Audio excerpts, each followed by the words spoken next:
welcome to the Supremacy World Championship 2004-2025 Group Stage Round 3.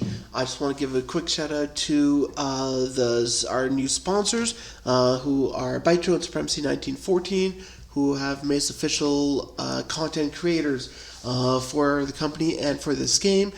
If you guys are players who need premium in order to compete for this tournament, or you want to create your own maps so you can practice to be on this level and participate next year, use the promo code CESO inside the content creator code when you guys buy premium, and that will help support prizes that go right back into the community. With that, I would like to get into the next stage of what we're looking at into round 3. This is a map that for the vast majority of the teams will decide whether you qualify or not to move on to the next stage. Very few teams have already been decided about whether or not they're making it or not, or have been eliminated. For instance, let's take a look at Group A. Group A, Equality has clinched a playoff spot in the next round. They can clinch first place overall in their division with a win, but they can also finish in second place. I just pulled this up here so you guys can see who they're facing off next and the score so far.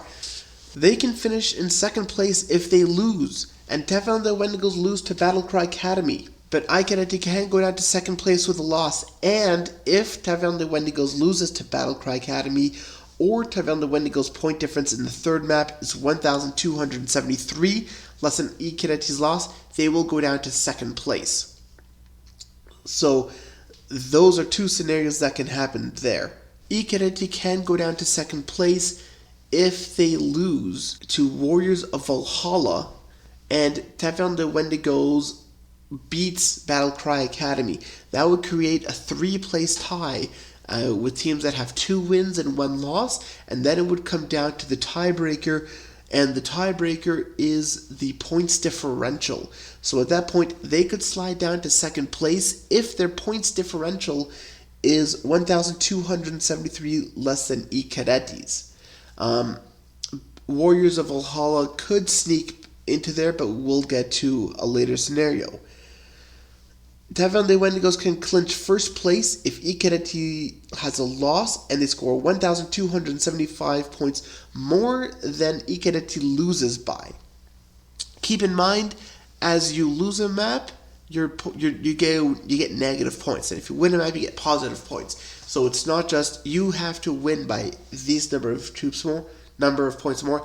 It's the combination of the points differential between the two matches that you need to consider on this, which makes it a little bit harder. Right now, we can just see what the points gap is and what needs to be closed, but as scores roll in, teams will be able to calculate what they need to get that exact points to get minimum 1 for a win.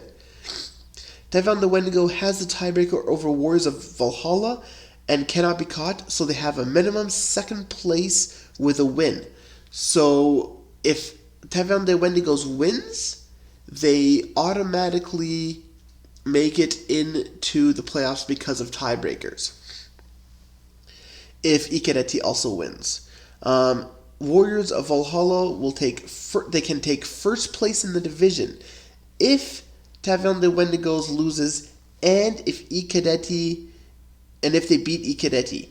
That would eliminate Teflon the Wendigos, because Teflon the Wendigos would be down with 1 win, and Warriors of Valhalla would automatically go into first place because they would have the first tiebreaker, which is head-to-head points if only 2 teams have the exact same number of points.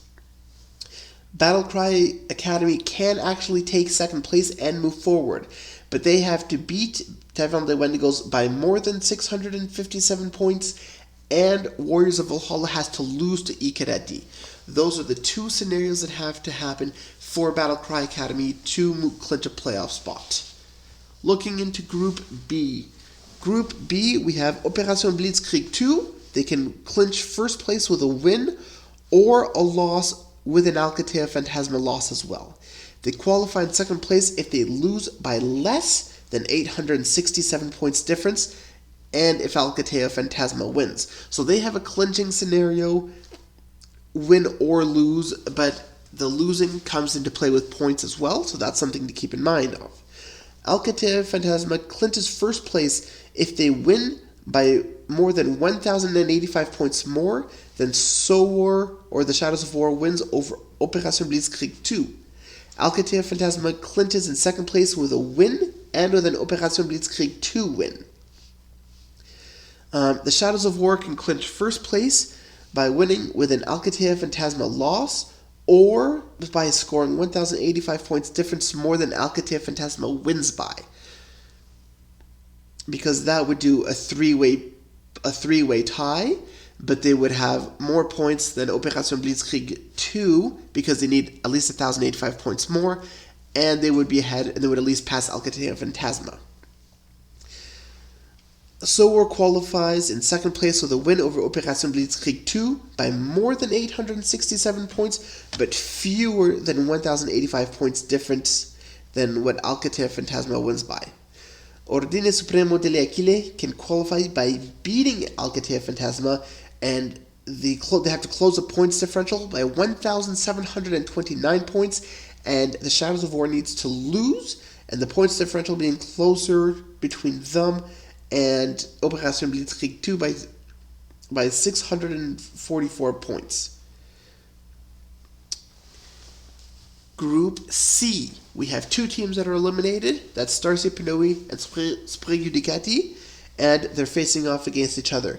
The winner of Ghost Company and Generales del Estado Mayor takes first place, and the loser gets second place. The points differential does not matter in this case because the tiebreaker above that is head-to-head results. If we get a tie for points, which nearly happened in the second round, first place would go to Ghost Company because their points differential is higher. Heading into Group D, Compañía Aguaya clinches first place with a win over United Salesian Legion. They qualify in second place with a loss to United Salesian Legion and a Nelva Academy loss Pato del Mare del Nord, or United Salesian does not close the 1,856 point differential, or Nelva does not close the 2,155 point differential gap in a win over Pato. Compañía Aguaya can be eliminated if United Salesian closes the point differential gap by 1,857 points, and Nelva Academy wins and closes that gap by 2,158 points. I know that 2,158 is more than 2,000, but like I said earlier, we're counting by 2 games, so the point swing is maximum 4,000 points.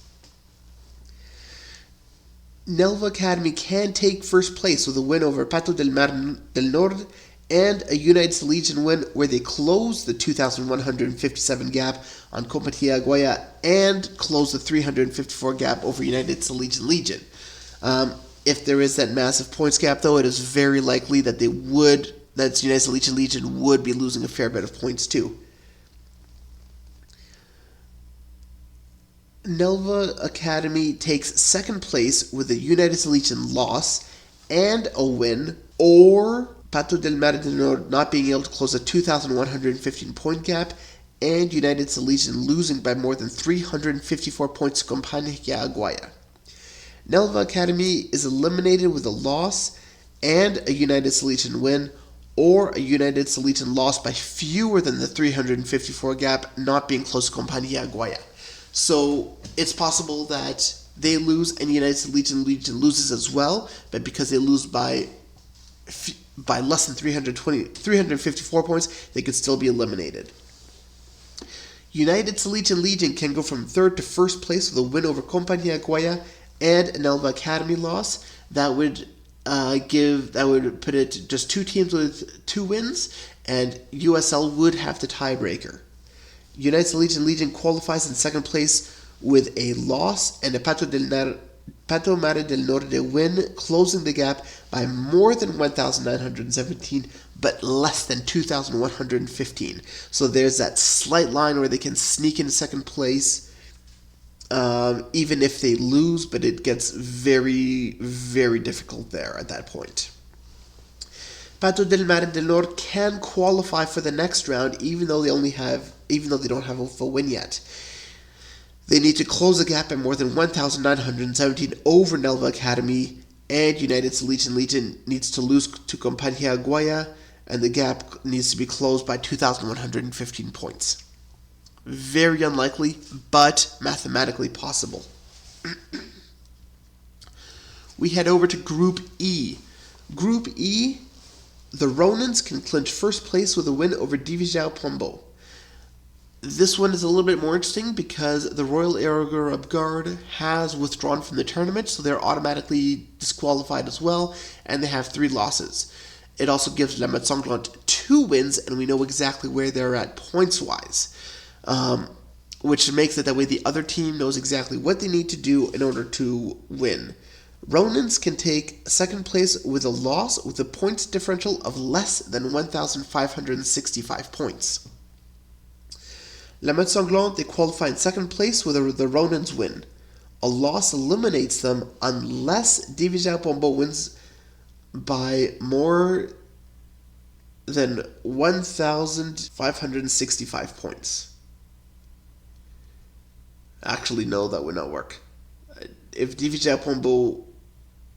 Oh, yes, it does. Because then Divisão Pombo would create a 3-way tie with 2 wins, but they would need to win with... No, it doesn't matter because then they wouldn't lose. So if Divisão Pombo wins, La Mode Sanglante are eliminated. My apologies for the earlier mistake on my math. I believe that Divisão Pombo could win and it would eliminate that they could be eliminated still, but that doesn't work out because of the points differential. They would need to win with negative points. My apologies on the math there on my notes. Divisão Pombo qualifies with a win and they're eliminated by a loss. They can clinch first place with a win with a point differential of more than 1,751 points. Heading over to Group F. Royaume de Nelva qualifies with a win over World Union. That gives them first place. They can also qualify with a loss to World Union and a Profetas win or a loss by fewer than 1,825 points differential. They are eliminated if they lose to World Union along with a Federation, if they lose to World Union by more than 1,825 points and if La Fédération wins. La Fédération wins with, or they qualify with a win over Profetas and a World Union loss, or win by fewer than 2,189 point differentials. La Fédération are eliminated if they lose to Profetas by more than 1,767 points gap closing, or a loss with a World Union win. World Union can clinch first place with a win over Royaume de Nelva and a Fédération loss. They are eliminated with a loss or if La Fédération wins. Profetas can qualify with a win over La Fédération, closing the gap by 1,767 points, and World Union has to win and close that gap by less than 422 points. Heading over to Group G. Opération Blitzkrieg have clinched first place with tiebreakers over Aibaptu and Mano Negra. Aibaptu clinches second place with a win over Mano Negra. Mano Negra clinches with a win over Aibaptu, and they're facing off against each other. So the winner of that moves forward, the loser is eliminated. Elitarna Watahu is facing off against Opération Blitzkrieg, so even if they win, they have been eliminated. Heading down to our last group, Group H, we have the exact same scenario. We have LNZ. LNZ has clinched first place. They have the tiebreakers over Les Loups Suprêmes and the Legendary Spartans. So Orden Ashra has been eliminated. The winner between Les Loups Suprêmes and the Legendary Spartans is the team that will be moving forward to the next round of this tournament. I will try to do a follow-up video which shows the different maps set up once I have all of those. I will also be trying to do daily shorts of all the maps that still have something to play for, or not daily but regular ones, and it'll just be like short videos just with music and screenshots. I will not be talking about those maps. just because of the sheer volume of it. I'll just be trying to get out quick snapshot updates that way you don't have to scroll through all of the match recaps on the match tracking channel. I know it can get a lot, but I'll try to recap all of those briefly on a regular basis to keep you up to speed as to what's going on. Thank you very much for watching. I hope you guys choose to support this channel and what we're doing. We've got some more interesting stuff coming out, as I've mentioned to earlier. Just waiting for official confirmation from Bytro on what we can and cannot do. Thank you again, and good luck to all the teams that are moving forward already, and good luck to those of you who still have a chance to win. I'm rooting for all you underdogs out there as well. Have a good one.